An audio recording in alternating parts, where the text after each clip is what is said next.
Alright, key in ignition. Everything comes on.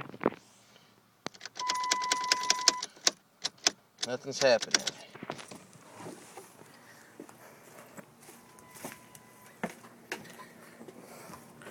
Brand new auto shutdown relay.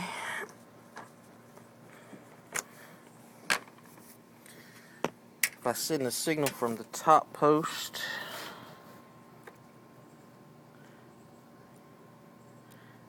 here, with the ignition on, fuel pump will come on.